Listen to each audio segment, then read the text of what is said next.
제가 한번 천천히 읽어보겠습니다. 우리가 고난받고 고통받는 사람을 대할 때 그에 대한 하나님의 뜻과 목적을 모르면서 그를 위로하고 변호해 주기보다는 성경 말씀과 인간의 전통과 지혜로 하나님은 정당하다, 정의롭다고 변호해요. 고통받는 자를 더욱더 몹쓸 죄인으로 정죄하여 죄인으로 만들고 자신을 오히려 하나님에게 거짓 증인이 되고 외식하는 사람이 될 수 있다는 거예요. 그런 교훈입니다. 그러므로 사랑하는 성도님, 우리가 이 하나님이 행하시는 일들, 여기서 만약에 죄가 없다면 우리 율법의 노릇으로 정죄했던 이 모든 것들은 하나님 앞에 거짓 증인이 될 수 있어요. 우리도 마찬가지 말씀입니다.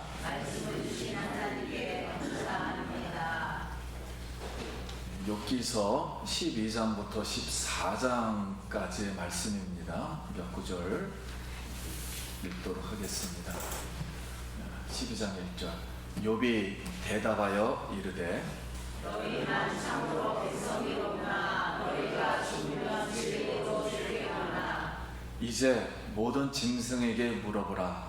그것들이 내게 가르치리라. 공중의 새에게 물어보라. 그것들이 또한 내게 말하리라. 지혜와 본능이 하나님께 있고 계략과 능력도 우리에게 속하였나니. 그가 허르신즉 다시 세울 수 없고 사람을 가두신즉 놓아주지 못하느니라. 그가 물을 막으신즉 못하고 물을 보내신즉 못 땅을 주시느니. 나의 눈이 이것을 다 보았고 나의 귀가 이것을 듣고 깨달았느니라.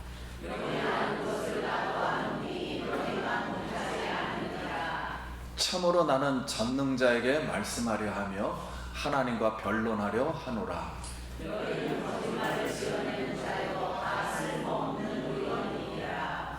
너희가 참으로 잠잠하면 그것이 너희의 지혜일 것이니라. 나와 변론할 자가 누구이랴. 그러면 내가 잠잠하고 기운이 끊어지리라. 그리하시고 주는 나를 부르소서. 내가 대답하리이다. 혹 내가 말씀하게 하옵시고 주는 내게 대답하옵소서.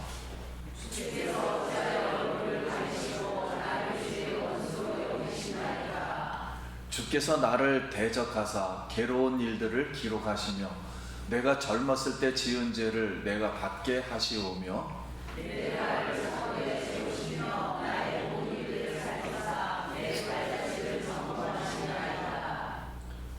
이와 같은 자를 주께서 눈여겨보시나이까. 나를 주 앞으로 이끌어서 재판하시나이까. 그의 나를 정하셨고 그의 갈수록 주께 있으므로 그의 길을 정하여 넘어지지 못하게 하셨사온즉. 그에게서 눈을 돌이켜 그가 품꾼같이 그의 날을 마칠 때까지 그를 홀로 있게 하옵소서.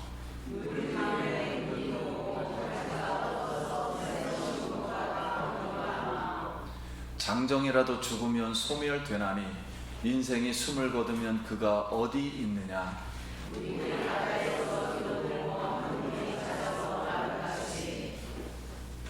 사람이 누우면 다시 일어나지 못하고 하늘이 없어지기까지 눈을 뜨지 못하며 잠을 깨지 못하느니라.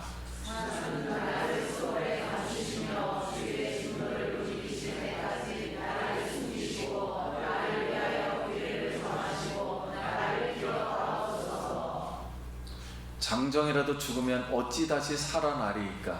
나는 나의 모든 고난의 날 동안을 참으면서 풀려나기를 기다리겠나이다. 주께서는 나를 부르시고 나는 대답하겠나이다. 주께서는 주의 손으로 지으신 것을 기다리겠나이다. 그러하온데 이제 주께서 나의 걸음을 세시오니 나의 죄를 감찰하지 아니하시나이까. 주는 내 업무를 주머니에 봉하시고 내 죄악을 싸매시나이다. 무너지는 산은 반드시 흩어지고 바위는 그 자리에 옮겨가고 물은 물을 나게 하고 넘치는 물은 땅의 뒤를 씻어버리나이다. 이와 같이 주께서는 사람의 희망을 끊으시나이다. 주께서 사람을 영원히 이기셔서 떠나게 하시며 그의 얼굴빛을 변하게 하시고 쫓아보내시오니 그의 아들이 존귀하게 되어도 그가 알지 못하며 그들이 비천하게 되어도 그가 깨닫지 못하나이다. 아멘.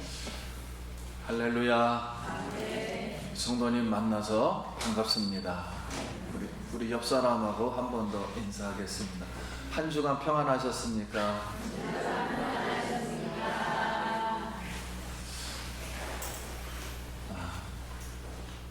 우리 천하보다도 한 영혼을 귀히 여기시는 우리 하나님께서 우리 사랑하는 성도님들 한 영혼을 어루만져 주시고 위로해 주시고 하나님의 그 따뜻한 사랑의 그 빛을 오늘도 내려주시길 예수님의 이름으로 기도드립니다.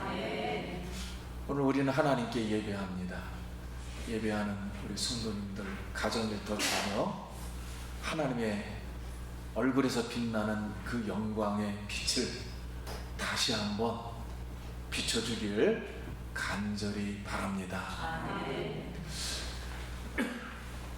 2002년 6월 29일부터 8월 28일까지 16부작 드라마 이상한 변호사 그 드라마를 방영했는데 한 회당 한 사건을 풀어가는 이 법정 드라마로서 국민들에게 엄청 인기를 끌고 최고의 시청률을 기록했어요. 그래서 성도님 혹시 보셨습니까? 이상한 변호사 우영우. 예. 그래서 그때 7월 24일 날 우리나라, 일본, 대만, 싱가포르, 태국, 베트남, 말레이시아, 인도네시아, 볼리비아, 페루, 사우디아라비아, 카타르, 아랍에미레이트 14개 나라에서 시청률 1위를 기록했어요. 이 이상한 변호사 우영우 이 드라마의 내용은 주인공 우영우라는 이 여성 이 변호사는 자폐아 증세를 가진 변호사로서 서울대학교 법학대학원을 수석으로 졸업을 하고 한바다라는 설정한 거죠. 한바다라는 법률회사에 들어가서 신입 변호사로 활동을 하는데 이게 약간 자폐하니까 옆으로 얼굴은 옆으로 약간 비스듬하고 눈은 껌뻑껌뻑거리고 걸음걸이는 약간 총총걸음은 아닌데 약간 부자연스러운 그런 모습으로 이제 변호 활동을 합니다. 근데 변호를 할 때는 법정 조항을 모조리 외워서 반박을 합니다. 반박을 하는데 죄를 짓지 아니하는 이런 약자 선인들을 변호해서 법정에서 이길 때는 너무 기뻐하는데 죄를 지은 악인들이 법정에서 승리할 때는 너무 슬퍼해요. 그런 이 자폐아의 이 삶을 통해서 이제 이 나라의 사회의 정의와 공정성을 잘 보여주는 그런 드라마입니다. 그런데 이제 전 세계에서 이 드라마를 보고 이 장애우들의 삶을 증진시키고 인권을 증진시켰다 해서 상을 많이 받았습니다. 그래서 한때 유명했죠. 우영우 해가지고 굉장히 인기를 끈 드라마입니다. 자, 이 드라마의 이 이야기를 예화로 잠깐 든 것은 오늘 본문 12장부터 14장은 엘리베스가 말하면 욥이 대답하고 빌닷이 말하면 욥이 대답하고 소발이 말하면 욥이 마지막으로 대답하는 1차 논쟁 1차 논쟁을 욥이 이렇게 말을 하는 내용입니다. 마지막으로 정리하는 내용이에요. 그런데 이 정리하는 내용 중에 친구들에게 하는 말이고, 이 반은 13장 19절까지는, 나머지 14장 끝까지는 하나님에게 호소하는 그런 이제 말입니다. 오늘 이 말씀을 통해서 우리가 두 가지 이렇게 살펴보고 은혜 받기를 이렇게 원합니다. 친구들이 지금 욥을 보니까 꼭 이상한 변호사 우영우처럼 보여요.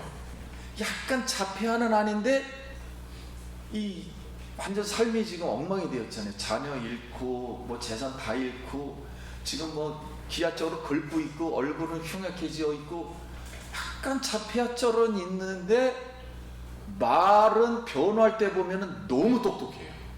한자도 지는 것 같지가 않고 일일이 반박을 하는 거예요. 자, 그런 모습으로 보였어요. 그러면서 친구들이 하는 말이, 야, 너가 지금 죄를 지어서 이렇게 벌을 받고는 있는데 하나님이 벌을 조금 내렸어. 그래서 그나마 살고 있는 거야. 이 정도야. 이 정도로 살고 있으니 너 빨리 회개하고 하나님 앞에 나가면 지금은 미약하나 앞으로는 창대하리라. 이 말씀을 이제 친구들이 한 거예요. 그러니까 욥이 이 친구들에게 다시 이제 호소합니다. 어떻게 하느냐? 친구들도 한번 이 사회를 봐라. 우리가 사는 사회는 엉망진창 뒤죽박죽이다. 친구들이 말하는 것처럼 이 사회는 무조건 내가 선하면 복을 받고 악하면 벌을 받는다가 아니다. 선하고 좋은 일을 해도 더 고통을 받고 고난받고, 더 악한 사람이 죄를 지어도 그 사람들이 복을 더 받는다. 재판에서 이긴다. 그러니 이렇게 하나님의 어떤 그런 이 지혜를 다스린다 할지라도 세상이 항상 정의롭고 정당하게만 돌아가는 건 아니야. 그러니 이것을 조상들에게 자꾸만 나보고 물어보라 그러는데 네가 잘못됐다고, 조상들에게 물어볼 필요가 없다니까. 옆에 있는 새들과 동물에게 물어봐. 이거 다 알고 있는 사실이야. 그래서 하나님이 아무리 지혜를 가지고 능력을 가지고 우리 인간 사회를 다스린다고 해서 항상 모든 것이 바로만 되는 건 아니에요. 아주 잘 신앙생활 하는 사람들도 안 되게 돼 있다고. 나처럼 이렇게 완전 죽을 지경에 이른다고. 그러니 항상 정당하고 공정한 세상은 된다는 건 이상한 말이야. 이렇게 이제 말을 했어요. 그러면서 친구들이 여태까지 하는 말을 내가 들어보니까 하나님의 지혜와 능력으로, 그리고 이해력을 가지고 하나님은 왕을 이렇게 헐면 세울 자가 없고 감옥에다 가두면 풀 자가 없어. 그리고 물을 하나님께서 내면은 땅을 쓸어가고, 물을 닫아버리면 땅은 다 말라버리는 거야. 그렇게 얘기했듯이 하나님은 또 고관들과 부자들, 그리고 속이는 자 속는 자 다 하나님이 옷을 벗겨서 재판장에 끌고 가서 바보 만든다고 친구들은 말하는데 그거 맞는 말이야. 나도 그 정도는 다 알아. 그런데 내가 왜 지금 죄를 지었는지, 내가 지금 이 벌을 받는 게 정당한 것인지, 내가 그걸 하나님께 묻고 싶어. 내가 어떤 죄를 지었으며 어떤 범죄에 연루되었는지, 그리고 그것 때문에 내가 이만큼 벌 받는다는 게 맞는 것인지 나도 몰라. 그러니 하나님 앞에 묻고 싶어. 그런데 만약 내가 죄를 지금 안 지었는데 친구들이 나를 보면서 너 죄를 지었다, 그리고 돌팔이 의사처럼 잘못 진단하면 친구들은 완전 무식이 탄로날 거야. 그 책임질 수 있어? 그러면서 친구들은 이렇게 알맹이 없는 말로다 오히려 내가 지금 고통받고 있잖아. 근데 왜 나를 왜 따뜻하게 위로하지 못하고 왜 하나님을 변호하냐 말이야. 하나님이 정당하고 정의롭다고 그 말씀을 가지고 자꾸만 나한테 뭐라 그러냐 말이야. 괴롭게. 그럼 나를 왜 죄인 만들어?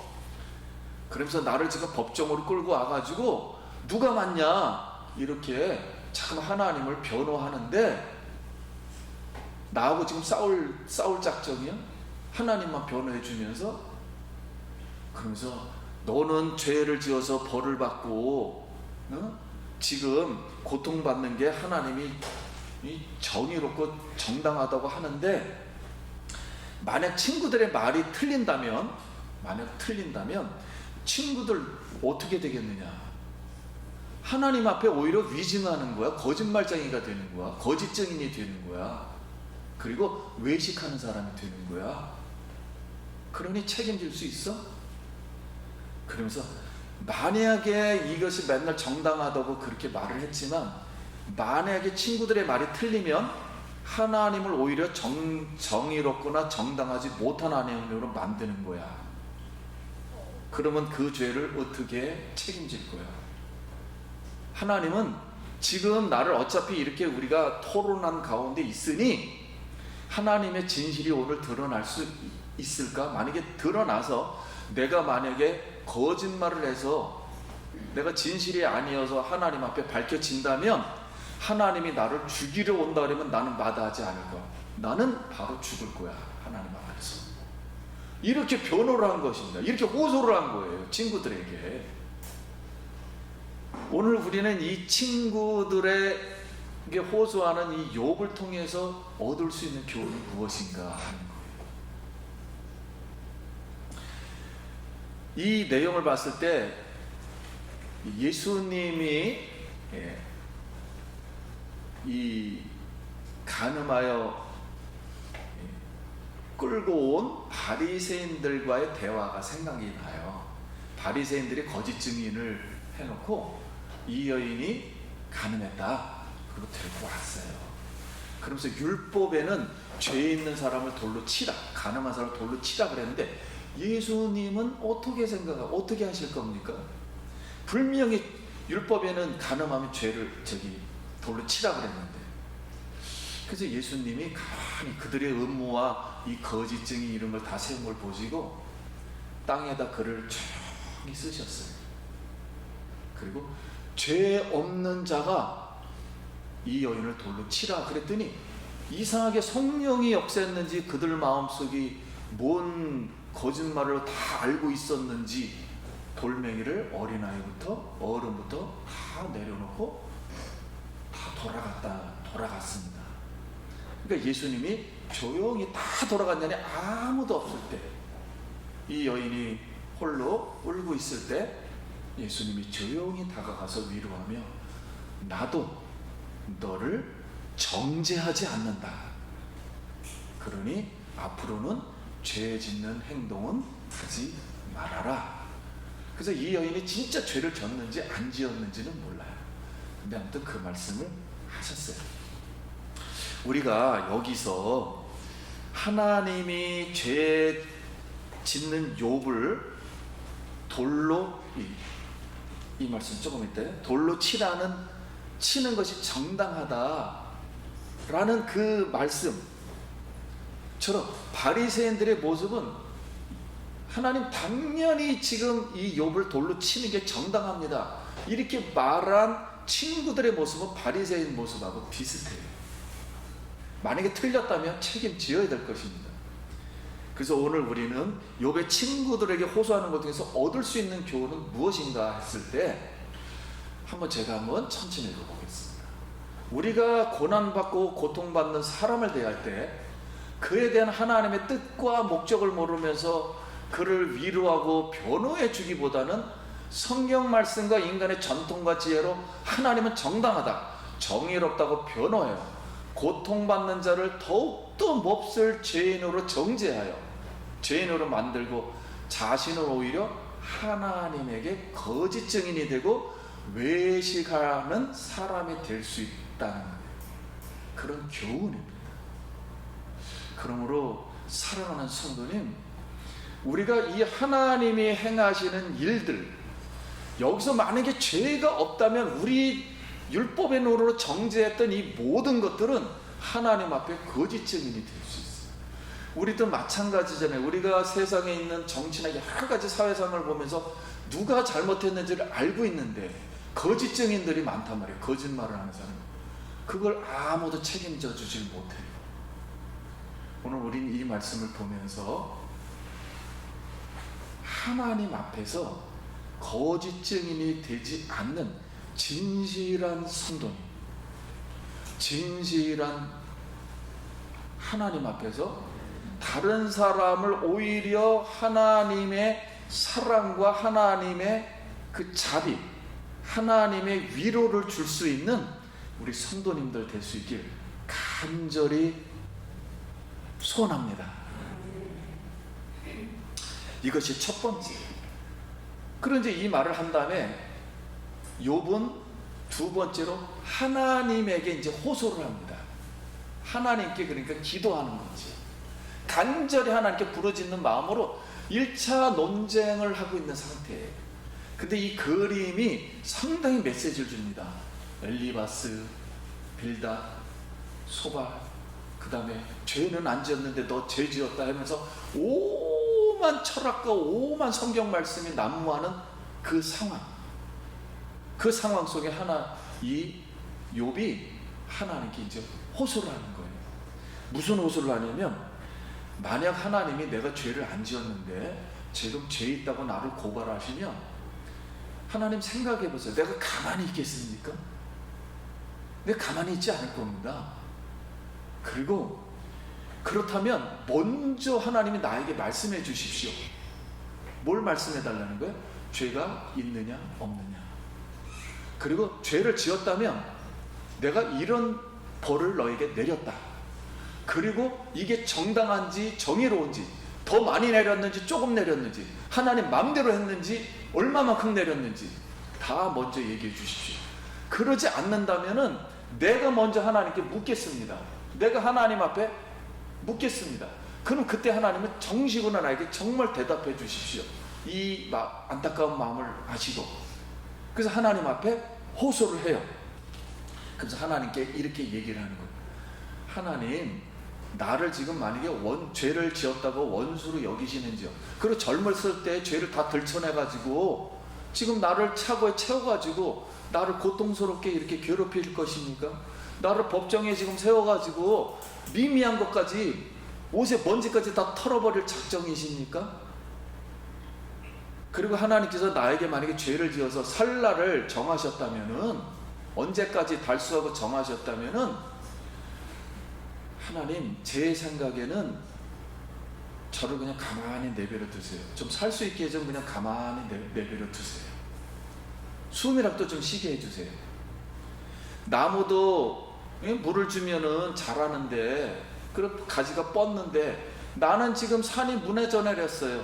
그리고 바위가 밀려 나왔고, 그리고 홍수가 나서 모든 것을 다 쓸어갔듯이 하나님이 나를 다 눌러버리시고 다 쓸어가서 버렸습니다. 그리고 친구들은 그렇게 말을 합니다. 내가 지어서 그렇게 됐다고. 그러니 만약에 내가 이렇게 해서 죽는다면은 인간에게 희망이 없습니다. 인간은 하늘은 없어져도 내가 죽으면 아무것도 희망이 없어요. 끝입니다. 그러니 하나님, 내가 죽으면은 앞으로 내 자손이 잘 돼서 영광 보는 것도 보질 못하고 자녀들이 비천하여서 고통받는 것도 나는 보질 못합니다. 그러니 어떻게 하겠습니까? 그럼 나의 마지막 소원과 희망, 나의 마지막 고통은 무엇이겠습니까? 죽는 것뿐입니다. 그러니 하나님, 이 죽음이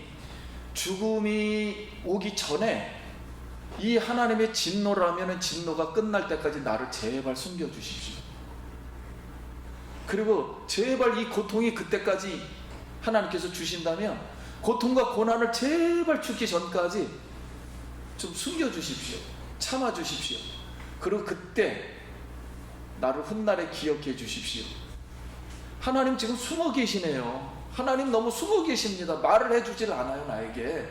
그러니 나는 그 숨어 계신 하나님을 끝까지 기다리겠습니다. 하나님이 무슨 말을 하실지 마지막까지 내가 죽음 끝에서, 절망 끝에서 내 하나님 끝까지 숨어 계신 하나님, 말씀하지 아니하는 하나님, 침묵하시는 하나님, 내 이 고통에 대해서, 이 고난에 대해서 확실하게 해주지 않는 그 숨어 계시는 하나님, 그래도 나는 끝까지 참고 기다리겠습니다 라는 게 욥의 두 번째 하나님께 대한 호소입니다. 그래서 오늘 우리가 이 두 번째 하나님께 호소하는 욥을 통해서 얻을 수 있는 교훈. 자, 욥은 하나님, 나를 죄인으로 만들지 마시고 나의 기도에 응답하소서. 숨어 계신 하나님, 내가 죽으면 모든 것은 없던 일로 끝나버립니다. 나는 죽음 끝에서, 절망 끝에서 하나님 앞에서 내 고난과 고통을 다 고백할 것입니다. 나의 희망은 끝까지 숨어 계시는 하나님을 찾겠다고 하나님께 지금 호소합니다. 기도합니다. 성도님, 이 말 속에 얼마나 이게 깊습니까? 우리가 얼마나 얕게, 너무 급하게, 너무 아무 때나 화를 내면서, 아무 때나 판단하면서, 아무 때나 그 사람의 고통을 깊이 헤아리지 못하면서 나의 똑똑함과 나의 이 지혜와 이 전통과 이거로 다 얼마나 많은 사람들에게 괴로움을 주고 슬퍼하게 만들었습니까? 그런다 할지라도 사랑하는 성도님, 그런 세상이나 그런 사람을 보지 마시고 절망 끝에서도 우리 하나님은 나의 기도를 응답하실 줄 믿습니다. 나의 이 고통을 대답해 주실 줄 믿습니다. 그래서 욥은 나는 끝까지 하나님께 부르짖겠습니다 라는 욥의 아주 깊은 마음이었어요. 우리 성경 구절, 제가 2절 읽으면 3절 읽어주시고요. 이를 행하시는 여호와, 그것을 만들며 성취하시는 여호와, 그의 이름을 여호와라 하는 이가 이와 같이 이르시도다.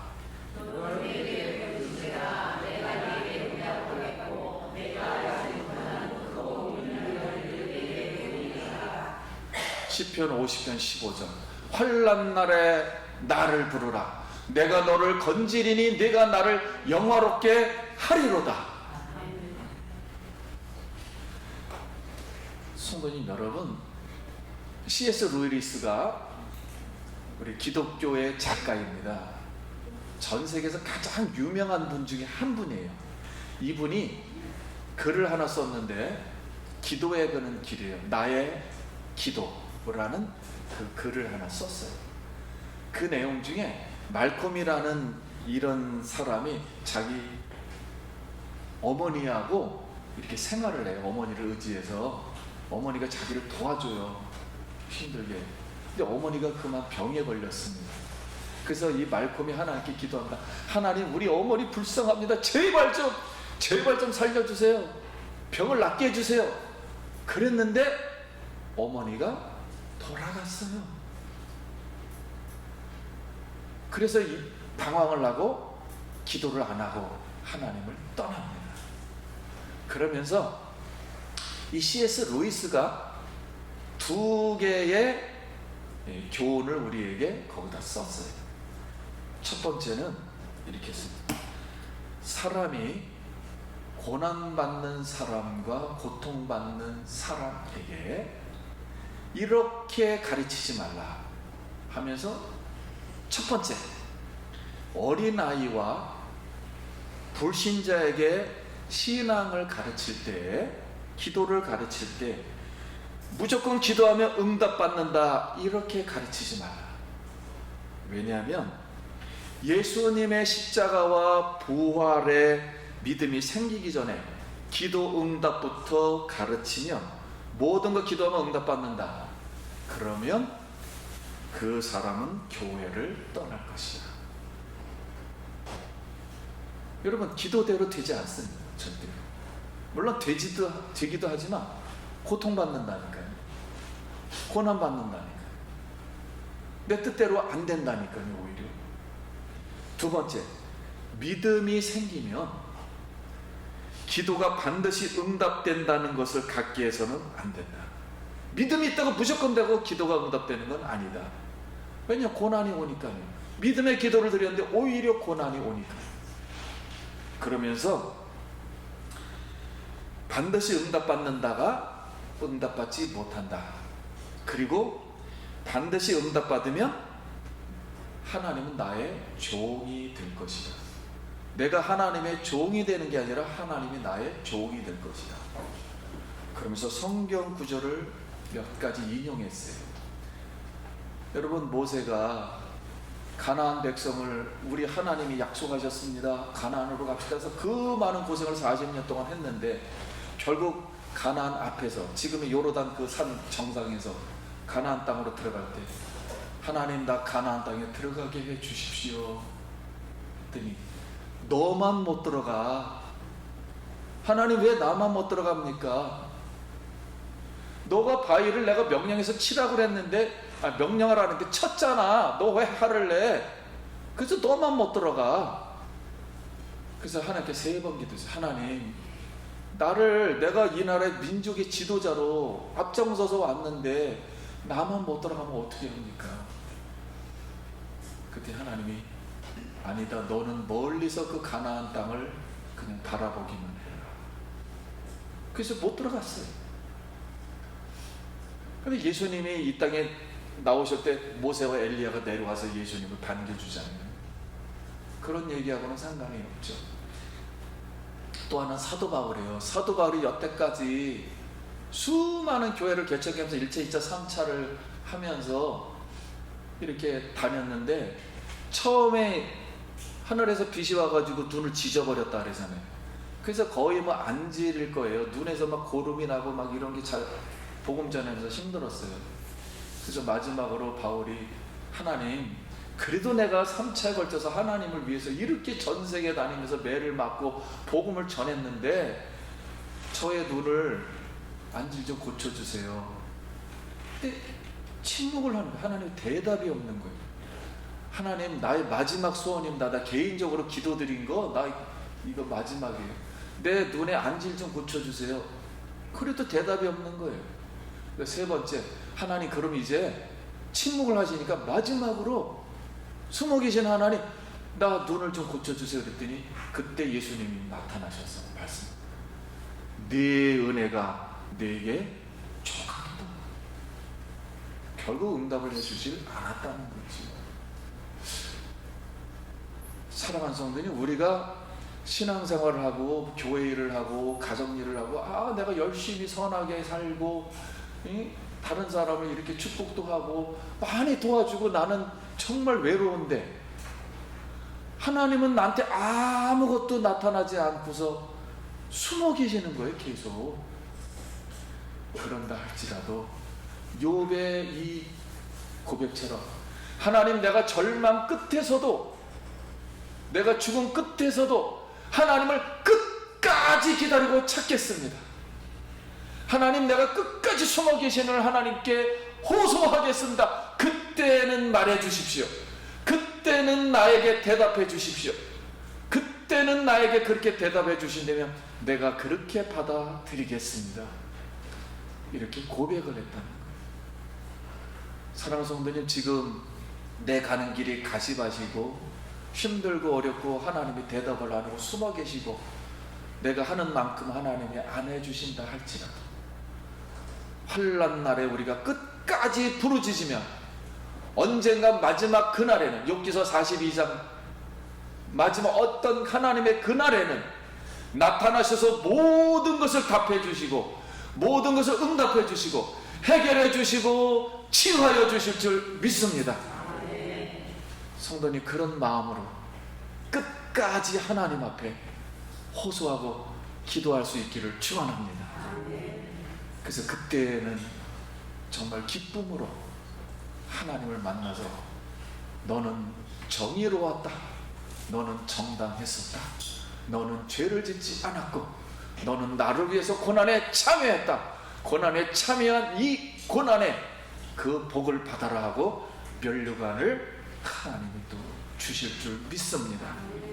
그걸 바라보고 오늘도 믿음으로 하나님께 호소할 수 있는 우리 성도님 되시길 간절히 축원합니다. 기도하겠습니다.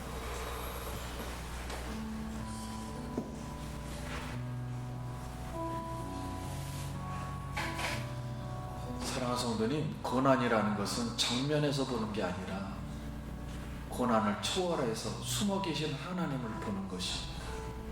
우리 잠깐 기도합니다. 하나님 아버지, 은혜를 감사합니다. 이제 우리가 어떤 고난과 고통 속에 있을지라도 우리 하나님만을 바라보고 하나님께 호소하고 하나님께 답을 얻는 우리 모두가 되게 하여 주시옵소서. 제가 잠깐 기도합니다. 손을 가슴에 얹고 또 머리에 얹고,